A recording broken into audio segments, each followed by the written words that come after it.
Assalamu alaikum warahmatullahi ta'ala wabarakatuh. Yan uwa muna muku barka da wannan lokaci, muna muku barka da warhaka. Da fatan kuna cikin ƙoshin lafiya kamar yadda muke lafiya. Yan uwa ya ibada kuma ya watan azumi na Ramadan wanda muke cikinsa. To ya Allah Ubangiji ibadunmu, Allah Ubangiji Allah ka karɓa mana a cikin wannan wata mai alfarma mai albarka. Kurakuranmu kuma Allah ya yafe mana alfarmar shugaba Sayyidina Muhammad Rasulullah Sallallahu Alaihi Wasallam. Dukkanin bukatun kowa na alkhairi alfarman wannan wata mai alfarma. Ya Allah Ubangiji Allah ya biya mana gabaki ɗaya.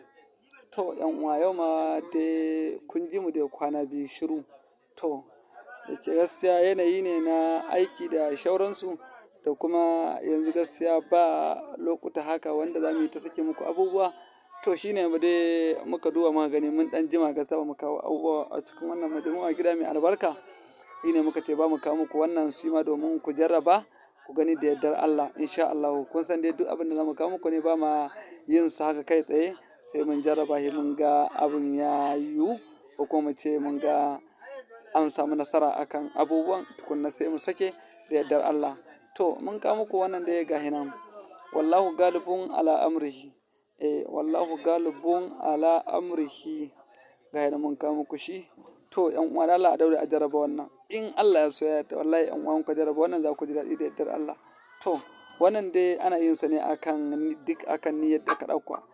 Imma kuɗi za ka karɓa a wajen wani ko kuma kuɗinka aka riƙe ma ko kuma kana so ka yi mallaka ne ko kuma kana so ka karɓi bashi a wajen wani ko kuma dai wannan dai gaskiya wato niyya ce da yawa ko mallakar mutum ko kuma mallakar wani abu a tattare da mutum.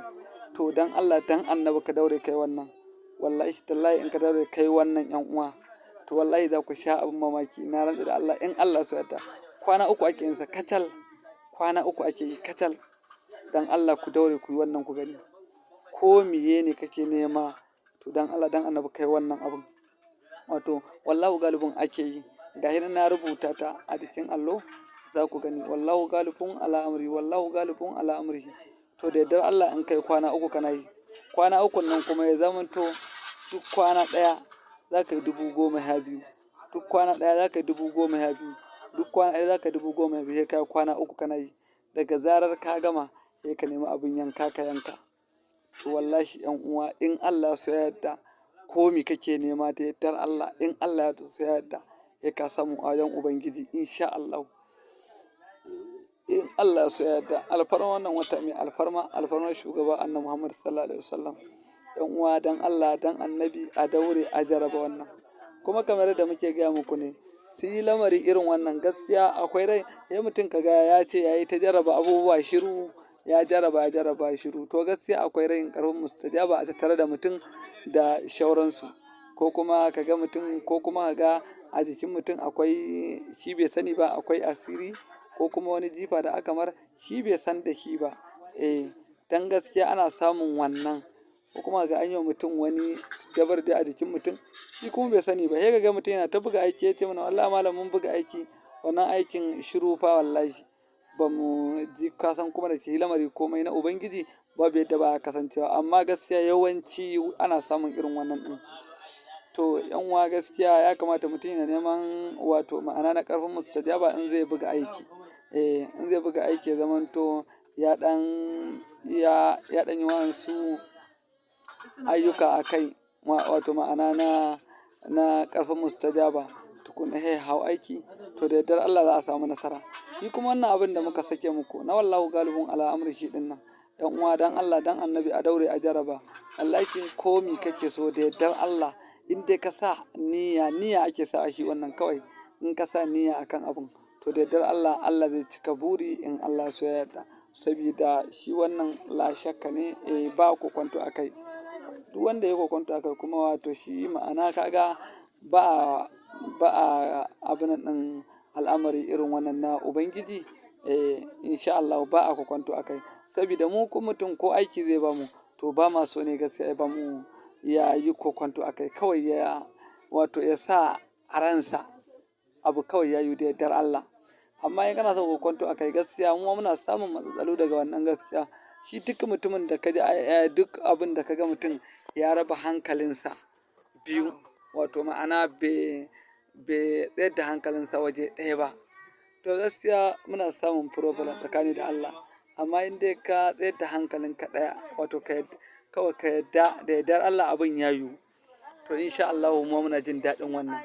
Amma mutum ya yi ta raba hankalinsa biyu, wai ina tunanin kai abun nan ko zai yiwu ko ba zai yiwu ba. To ka ga kenan ka raba hankalinka biyu. Wato ma'ana ka ga za ka iya bamu problem ko kuma kai akan aikinka za ka iya bai kanka problem akan aikinka. To ka ga shi yasa muna famar gaya wa mutane, mutum in zai yi aiki ko shi da kansa ne, ma'ana to ya tabbatar kawai baya kokonto a kai. To aiki na rantse da Allah in dai baka kokonto a kansa to aiki ya fita yi. Me yasa mata suke cin ribar aiki? Mata in suka bai wani aiki kuma ko in su zasu yi da kansu, mata kusan yawanci mata gaskiya aikinsu ya fi tafiya. Wato ma'ana su gaskiya basa sa kokonto a kai. Kawai in suka ba da aiki ne, aiki kawai su tabbatar kawai in Allah so yarda aiki ya yiwu. Ko kuma su da kansu in za su yi aiki in Allah so yarda in suka bugo mana waya to su basa kokonto a kai. Kawai sun tabbatar aiki zai yi da yardar Allah. To shi ne muka kawo muku wannan alfarmar Ramadan, alfarmar shugaba Sayyidina Muhammad Sallallahu Alaihi Wasallam. Shi ne muka kawo muku domin kowa, ma'ana kowa ya amfana da shi. Ma'ana ka ga akwai abubuwa da dama wanda mutum yana so ɗin amma babu yacce zai yi. To don Allah, don Annabi ka jarraba wannan. In dai ka jarraba wannan to in Allah so yarda alfarmar shugaba, in Allah so yarda wallahi an dace. In Allah so yarda Allah kuma ya taimake mu, Allah ya bamu sa'a a kan lamarinmu.